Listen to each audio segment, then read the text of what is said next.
Yo, what's up guys? Welcome back to the channel. Today I have my guide for Poison Concoction Pathfinder and Path of Exile 2.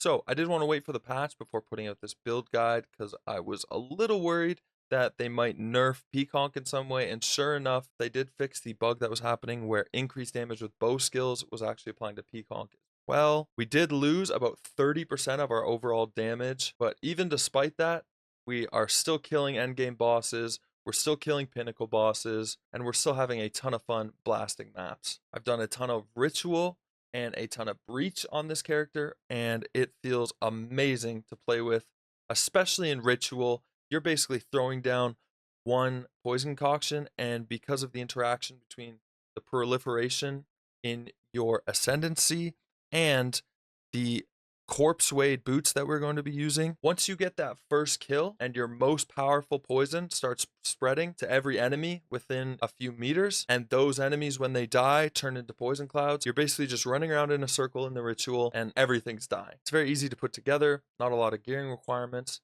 and as long as you can get a decent Widow Hail and a +2 quiver, you're going to have a lot of fun. Another reason I love this build is you don't need any Jeweler's Orb or any skill gems. Poisonous Concoction, because it is part of your passive tree, levels up on its own. So by the time you hit level 90, you will have a gem level 20 Peaconk as well as a 6-link. Feels very nice, especially in SSF. You don't have to worry about finding, a level 20 skill gem or a perfect Jeweler's Orb. Having a skill that's going to level up on its own and guaranteed give you those links as long as you hit a certain level, I think makes this build very attractive, especially for SSF.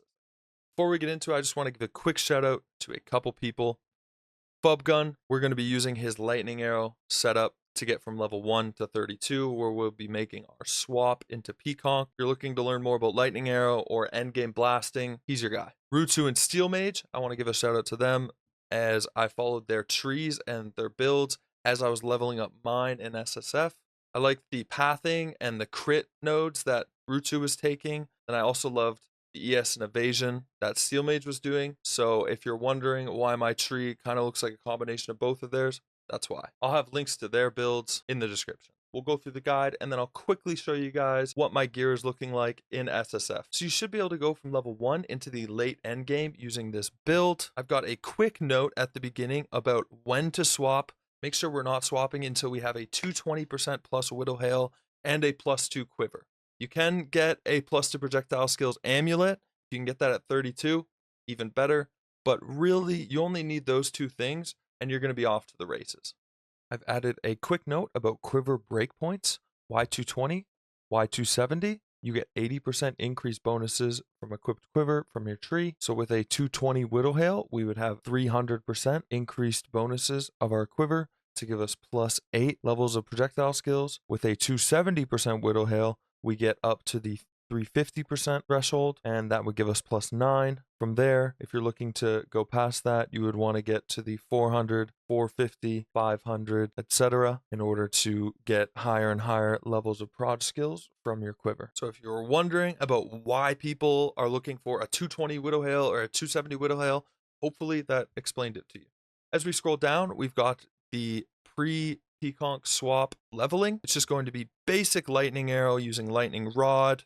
We've got Orb of Storms, Freezing Salvo, Herald of Thunder, Wind Dancer, Escape Shot. I've got an example of the skill tree they'll be doing, and this is up until level 32. If you're playing SSF and you need to level a lot more using lightning arrow because you haven't found a Widow Hail or a +2 quiver yet, I'll have a link to Fubgun's full leveling guide in the description. Next, we have when you reach level 32 and you are able to make the swap to Peaconk, make sure again that you have a 220 plus Widow Hail and a +2 to prod skills quiver. Having an amulet with plus prod skills on it, even better. If you're struggling for flash charges early on, make sure you take % increased flash charges gained on the tree as needed.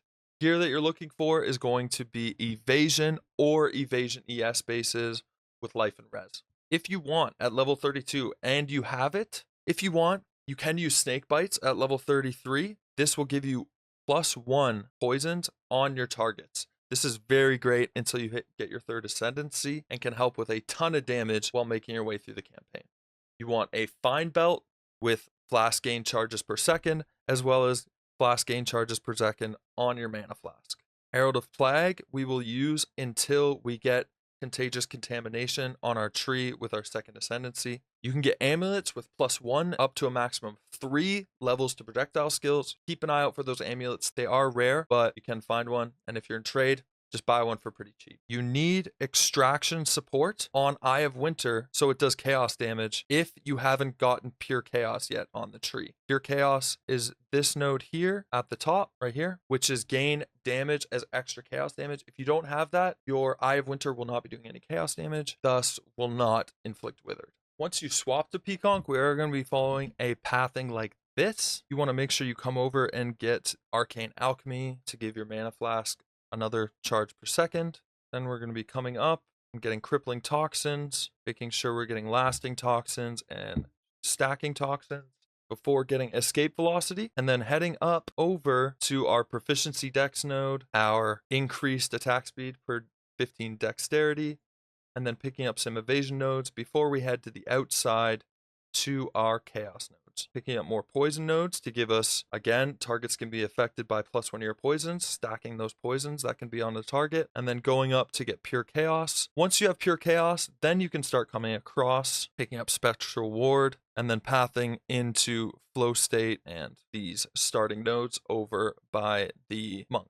Once you're through the campaign and you're into endgame, we're going to be looking for energy shield gear. For our helmet and gloves, we're looking for ES bases. And then our body armor is going to be evasion energy shield. With this setup, we are able to fairly easily get to about 3 to 4k ES, as well as having 60% evasion with acrobatics up. Corpse Wade, it's important if you are using Corpse Wade at level 32, make sure you get a higher level one because the level of the Decompose skill gem is directly attributed to the item level of the boots. So the higher the item level, the higher the level your Decompose is going to be, and the more damage you're going to be doing. We've got Despair, Eye of Winter, and Vine Arrow to scale damage on single targets. For bosses, you basically just shoot a few Vine Arrows, place Despair, Eye of Winter them, and then pelt them with your Peaconk. Ghost Dance and Grim Feast and Wind Dancer are going to be keeping us alive in the end game. Ghost Dance is amazing, paired with Grim Feast to give us double energy shield that just replenishes very quickly.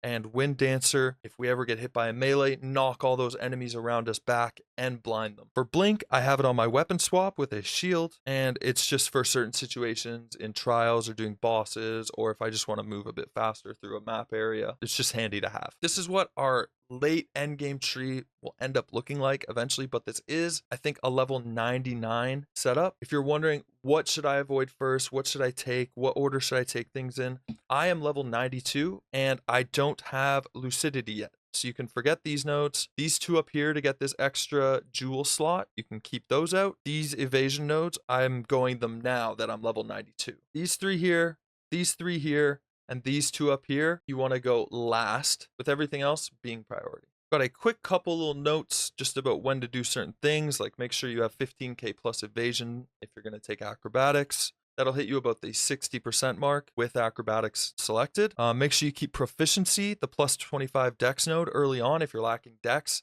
It's a great source for dex. You can just, you can respec and go 1, 2, 3 nodes over, and you're picking up a little bit more evasion and 33 dexterity. Fairly worth it there, just a path over quick after you do the respec to stop pathing through here and do the pathing up through here. I've got some examples of what mods you can look for on your jewels. Any combination of these is going to be beneficial for your build. If you're focusing on defenses, getting that increased energy shield is absolutely huge for our build, and you can get increased ES with increased critical damage bonus on the same jewel. The evasion rating and the attack speed and the bonuses gained from equipped quiver will all be on a green jewel, and the increased energy shield and increased damage bonus is on a blue jewel. So depending on what jewels you're re-rolling or trying to craft will depend on what mods you're looking for.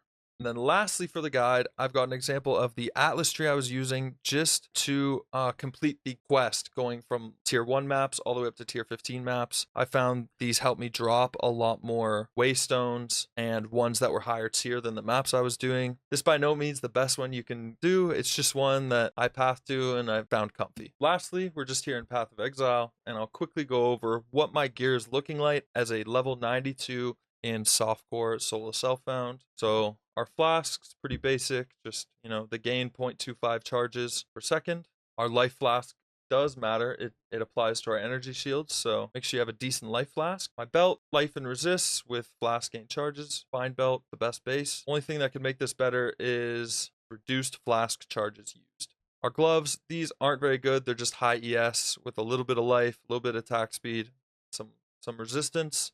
This ring, all res, bit of cold res, high rarity, a little bit of life, chaos damage, a lot of rarity, a lot of all res, a lot of fire resist. Our amulet has spirit on it, ES, all res, and chaos resist. Our helmet is pretty good. We've got rarity, triple resist, and high ES. It would be nice if we could swap out that lightning, move the rarity down, and get a high life roll would make this better. And then we've got a 244% Widow Hail with a +2 level of prod skills, attack speed, dex, and critical hit chance. Unfortunately, this was a very good quiver with the 40% increased damage to bow skills, but that no longer applies to our ability. As for my passive tree, it's exactly like the one in the guide. I have Blur Anointed on my amulet, gone up, picked up these 2 extra critical damage nodes. Until you get to level 92, you will have to take these 2 out and just go 1 here. So you get these 2. You don't have these 2 nodes, and you just use this 1 travel node when you're level 91. And then when you get to level 92, you can unspec this 1 node and put 1 here and then another one there. My jewels, you know, ES, crit damage, chaos damage, maximum energy shield, critical damage bonus, and chaos damage. Man, I wish I had a couple more of those bad boys. Yeah, that's it, guys. I really hope you guys have a lot of fun with this build. Let me know if you guys have any questions or any problems with the build guide. I'm going to be updating it as I see things and get feedback from you guys. I'm farming up for Hoa right now, so I can swap to maybe a monk or some other type of build. If you play this build, make sure you guys let me know how it's working out for you, whether you're enjoying it or not. I love hearing back from you guys. But that's it for me today. I'll see you guys in the next one. Peace.